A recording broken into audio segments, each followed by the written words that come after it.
Your oncologist tells you to keep your strength up, but what does that truly mean when it comes to your plate? And have you ever wished they could just hand you a grocery list for exactly what your body needs to fight and rebuild? If you're going through cancer treatment right now, or you're supporting someone who, as chances are, you've asked yourself what foods actually help, not in a vague general way, but specifically, what do I put in my grocery cart? What goes on my plate? And what really helps my body through this exhausting journey? It's confusing. One day you're told to eat more. The next, nothing tastes right. The fridge is full, but nothing feels safe or satisfying. Here's the truth most people don't hear. The right foods can make a meaningful difference, not just for energy or comfort, but for healing. And today we're going to talk about 5 foods, actually 5 categories of food that many oncologists wish every patient would eat. Backed by science tailored for seniors and designed to help your body do what it's trying so hard to do, recover. And stay with me until the very end of this series, because I'll be revealing a simple 2-minute trick that could not only improve how your food feels going down, but help your body absorb more of what it actually needs. It's a tip many patients say changed everything for them. Let's begin where your body begins, too, at the cellular level. Cancer treatment doesn't just go after cancer cells, it can damage healthy ones too, especially fast-growing cells like those in your digestive tract, hair follicles, and bone marrow. That's where our first category of food comes in: protein-rich foods. Let me tell you about Helen. She's 76, a retired librarian from St. Louis going through her second round of chemo for lymphoma. The first time she barely ate. Toast in the morning, maybe some soup at night, and lots of ginger tea. But after losing 15 pounds in just a few weeks, her doctor referred her to a cancer nutritionist. That's when things changed. Helen started her mornings with a soft-boiled egg and a spoonful of Greek yogurt. Not big portions, just a few bites she could tolerate. But those bites added up. Her energy steadied and she stopped needing afternoon naps every single day. Here's why this works. Protein is what your body uses to build and repair tissue. During treatment, your muscles, immune cells, and even your red blood cells are under extra pressure. According to the American Cancer Society, most patients undergoing chemo need more protein than usual, sometimes twice the amount. And it doesn't have to be meat. Eggs, yogurt, soft tofu, even protein-rich broths count. A study from the Journal of Clinical Oncology found that cancer patients who maintained higher protein intake had better treatment outcomes, including faster recovery and improved quality of life. The beauty is this doesn't mean forcing down a big steak. It could be a warm mug of bone broth with a sprinkle of herbs, a little poached fish over mashed potatoes, or that soft, silky spoonful of plain Greek yogurt, easy on the stomach, but packed with what your body's desperate for. Now let's talk about something that gets overlooked all the time during cancer care: calories. Many seniors are told to eat clean or light when they feel unwell. But what if I told you that when you're going through treatment, your body might need more calories, not fewer? This brings us to our second food category: healthy fats. Avocados, olive oil, nut butters, even full-fat dairy. These are gentle, calorie-dense options that can help you maintain weight when appetite is low. Meet George. He's 81, lives alone in Maine, and was diagnosed with prostate cancer earlier this year.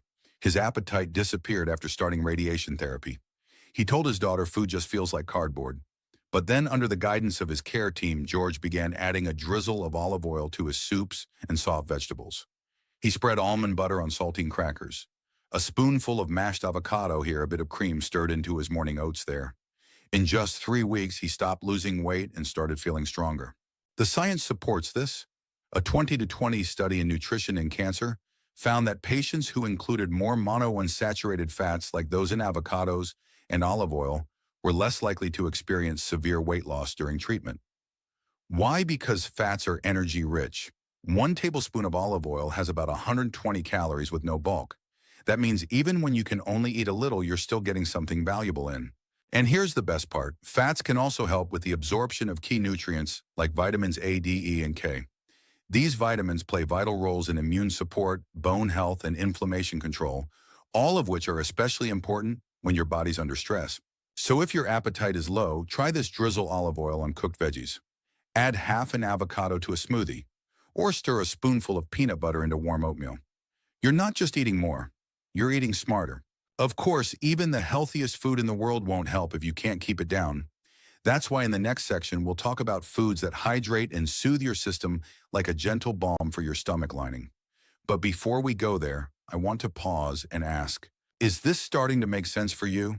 If it is, I'd love to know where you're watching from and what stage of this journey you're in. Whether you're in treatment, supporting someone you love, or simply learning to prepare, leave a comment below. Let's make this a space where we support and learn from one another. Because food isn't just fuel. During cancer treatment, it's medicine. Gentle, powerful, and right there in your kitchen. Now that we've talked about building strength with protein and boosting energy with healthy fats, let's turn to something even more basic, yet absolutely essential. Hydration. When you're going through treatment, staying hydrated isn't just about drinking water. It's about soothing your body from the inside out and helping every system work just a little more smoothly. Take rice porridge, for example. Known as congee in many cultures, it's warm, mild, and easy to digest. Think of it like a healing blanket for your digestive system. That's exactly what it became for 68-year-old Barbara from San Diego, who was struggling with both nausea and dehydration after her second week of chemotherapy. She told her caregiver, everything feels sharp going down, except for this one little bowl of congee. Barbara started adding soft fruits like melon or mashed sweet potato to her porridge, sometimes a little bit of boiled chicken. Slowly but surely, she began to feel a difference. Her energy stabilized and she wasn't making as many ER trips for fluids. Her oncologist even said her blood pressure had evened out after weeks of being too low. Here's what's happening behind the scenes.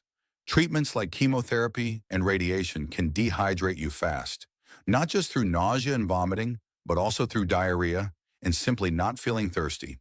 But when you eat water-rich foods like melons, soups, stews, and porridge, you're giving your body two gifts at once, hydration and nourishment. A 2019 study published in the journal Supportive Care in Cancer found that cancer patients who consumed more hydrating meals had fewer treatment interruptions and better tolerance for medication. Foods that go down easily, like broth-based soups or lightly salted rice porridge, also help keep your sodium and electrolyte levels balanced, which is crucial if you've been feeling lightheaded or fatigued. Think of it this way: when your body's under attack and your gut feels off, hydrating foods help quiet the storm. You don't need anything fancy. A warm bowl of miso soup, a slice of honeydew, or even cooked carrots pureed into a simple mash can deliver the comfort your body is silently asking for. But what about when nausea is in full swing and the thought of eating anything, let alone soup or yogurt, feels impossible? That's when bland carbohydrates come in. They might not sound exciting, but for many people in treatment, they're lifesavers. Let's meet Carlos. He's 73, going through immunotherapy for melanoma. On his worst days, the only thing he could tolerate was a handful of saltines and some mashed potatoes. Not because he didn't want to eat, but because nausea would creep in after just a few bites of anything else. But his oncology nurse reminded him that bland carbs were not only okay, they were important. Crackers, white rice, boiled noodles, toast, plain mashed potatoes. These foods give your stomach something to work with when it's feeling raw or unsettled. They're low in fiber, which is actually helpful during bouts of nausea or diarrhea, and they digest quickly, minimizing that heavy bloated feeling. There's real science to support this. According to the National Cancer Institute, bland starches can help buffer stomach acid and settle digestion, especially when taken in small, frequent meals throughout the day. And here's a bonus: if you combine these carbs with a little protein or healthy fat, you create a more balanced snack that gives you both quick energy and lasting support. Think a small bowl of noodles with a drizzle of olive oil and a sprinkle of soft scrambled egg, or mashed potatoes with a little broth stirred in. It's not gourmet, but it's deeply healing. And that's the theme here, isn't it? We're not chasing superfoods or trendy powders. We're going back to the basics, nourishing your body in a way it can handle and absorb. Because sometimes healing doesn't come from what's flashy, it comes from what's gentle. Before we continue, I want to thank you for staying with me. If you're still watching and finding these lessons helpful, please comment the number 1 below. It's a small way to let me know you're here, and I read every single one. Your presence matters, and your courage in this journey is seen. And if this is reminding you of someone you love, a spouse, a parent, a friend, feel free to share this video with them too. A quiet bowl of soup or a piece of toast might not seem like much, but for someone in treatment, it might just be the turning point they've been waiting for. We're almost there. In the final part of this video, we'll look at a food group that's often misunderstood during treatment and explain how cooking something just a little longer could actually protect your health in a big way. Let's pick up where we left off with the foods that are easy on your system, comforting and nourishing. But there's one more category we need to talk about, and it might surprise you. You've probably heard all your life that you should eat your vegetables. And that's still true, but during cancer treatment, how you prepare them can make all the difference. Many people automatically think raw is healthier. We see it everywhere. Salads, smoothies, raw greens on every magazine cover. But here's what most oncologists wish their patients knew during treatment. Raw vegetables can sometimes do more harm than good. Not because they're bad, but because your immune system is working overtime and your digestive system is especially sensitive. That's why our final category is well-cooked vegetables. Soft, thoroughly cooked, and easy to chew and digest. Let me introduce you to Janice. She's 70, a former dance teacher from Georgia. Before her breast cancer diagnosis, she loved crunchy salads and raw veggies. But after her second round of chemo, she started experiencing sharp stomach pains and bloating that wouldn't go away. Her care team gently asked about her diet, and that's when they discovered she was still eating raw kale and cold veggie wraps because she thought they were the healthiest options. Once she switched to steamed carrots, soft zucchini, and well-cooked spinach, things started to turn around. Her discomfort eased, and she could finally eat without fear of pain. She even made a habit of roasting sweet potatoes and mashing them into soups, saying it felt like warmth in a bowl. Here's what the science tells us. During cancer treatment, your white blood cell count can drop, weakening your immune defenses. That means your body is less able to handle bacteria, even the tiny amounts sometimes found on raw produce. Cooking your vegetables not only softens them for digestion, but also kills off potential pathogens, making them safer to eat.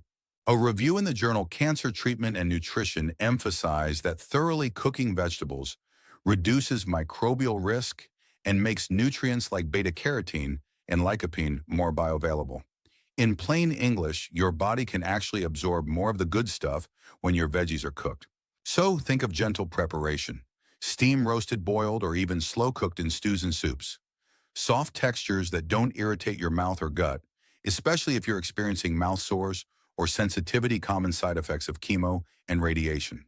This doesn't mean giving up flavor. Season with herbs like thyme or rosemary, or add a splash of olive oil for richness and calories.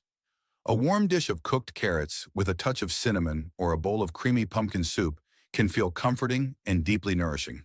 By now we've covered a powerful plate: protein to rebuild, healthy fats to energize, hydrating foods to soothe, bland carbs to settle, and well-cooked vegetables to protect.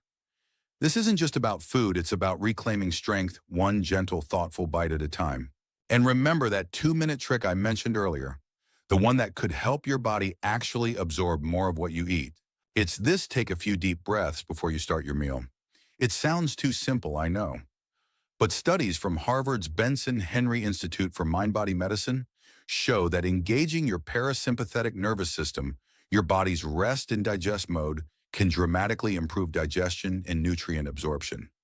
Just slowing down your breathing, creating a calm environment, and savoring your first bites without distraction allows your body to shift from fight or flight to heal and absorb. So before your next meal, try this. Sit comfortably, inhale slowly for 4 counts. Hold for 4. Exhale for 4. Do that for 2 minutes, then eat. You might notice you feel less bloated, less rushed, and a little more connected to your body and the nourishment it's receiving. I want you to remember this: healing doesn't happen all at once. It's not a dramatic overnight change. It's small, intentional steps.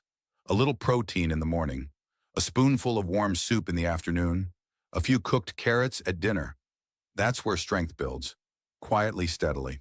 You've already done something powerful by being here and learning, and now I'd love to hear from you. What was the one lesson today that really hit home for you? Was it the story of Barbara's rice porridge, or maybe George's olive oil trick? Share one habit you plan on adopting in your life, or for someone you love. I read every comment, and your story might just help someone else feel less alone in their journey. And if you found this video helpful, please give it a like, and hit subscribe if you'd like more practical, compassionate guidance on living your best life at any age and in any stage of health. You're not just surviving, you're rebuilding. With every bite, every breath, every small act of care, here's to healing, here's to strength, and here's to living your fullest life, one warm meal at a time.